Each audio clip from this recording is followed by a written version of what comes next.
Want to make sure you never miss a new release from the official Creepypasta.com YouTube channel again? Be sure to subscribe and hit that bell to turn on notifications.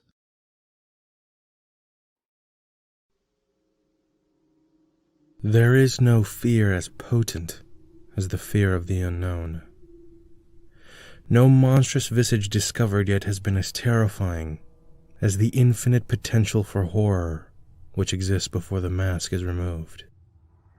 That is why we humans, in our naive misunderstanding of the universal order, are gripped by the mortal fear of death.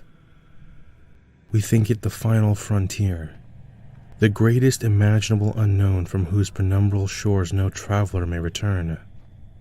And so we cling desperately onto even the most dreary and anguished lives, suffering any known evil over our release into the beyond. But death is not to be feared, because death is very well understood. We have witnessed it, caused it, measured and recorded it to the last dying spasm of neuronal flickering. Even as I lay dying, it seemed silly to me that I should be afraid of the emptiness which reason promised to expect. While I was alive, I wouldn't experience death, so there was no reason to be afraid now. When I was dead, I wouldn't be capable of experiencing anything, so fear still had no cause. That thought brought me great comfort as I felt the last erratic struggle from my heart against the inevitable conclusion I approached. It wasn't until I was finally drifting off to sleep that a final intrusive doubt bubbled in my brain. What if death isn't which is to be feared? What if it is what lies beyond? And so troubled did I slip beyond mortal understanding, stepping into a world as far forsaken by reason as I was now from life. I was still in the hospital room, but the bustle of nurses and the beeping machines lost their opacity, as though I was mired in swiftly descending dusk. It seemed as though every sound was an echo of what it once was, every sight a reflection. With each passing moment, the world was becoming less real. But all that sight and sound, all that being, it wasn't simply disappearing. It was transforming into a figure beside me. The less real my room became, the more real the figure was, until presently it existed in such sharp actuality that nothing beside it seemed real at all.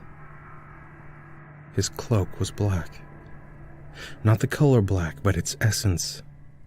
It was as though seeing a tiger after a lifetime of looking at a child's crude drawing and thinking that's all a tiger was. Reality flowed around his scythe like a brush through watercolors, and I could see each elementary particle and time itself surrender across its blade. Surely this, I thought, this is why we were taught without words to fear death. I clutched at my hospital blanket to cower from the intensity of the Reaper's presence, but the once soft cotton now flowed like translucent mist through my hands. I knew in that moment that nothing could hide me from the specter's grasp, for he was the only real thing in this world. You're late. They weren't words.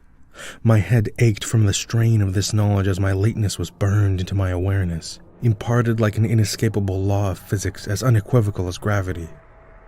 We don't have time for the usual speech. Hurry now.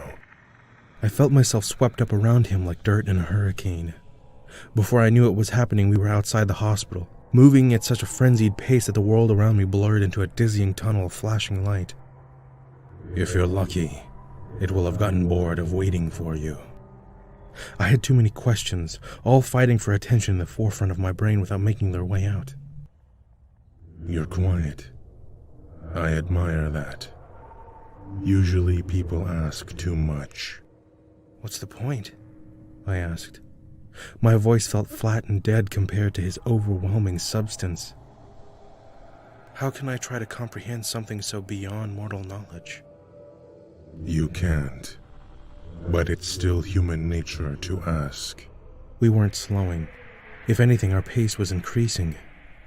I wasn't running or flying or anything of that nature. It was more like the rest of the world was moving around us while we stood still.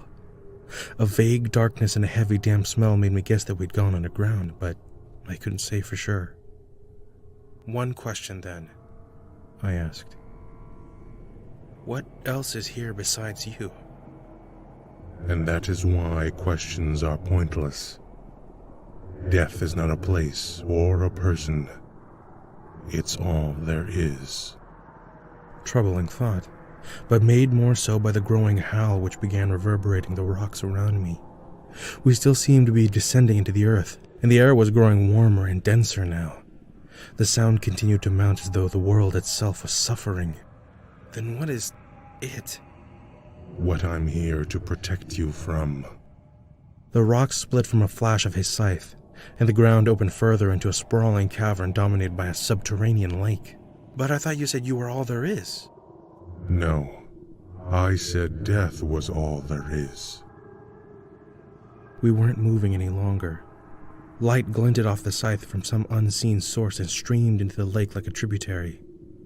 Once inside, the light didn't reflect or dissipate, but swirled and danced like luminescent oil. I thought you were death. Death is not a person. The light was taking a life of its own inside the water.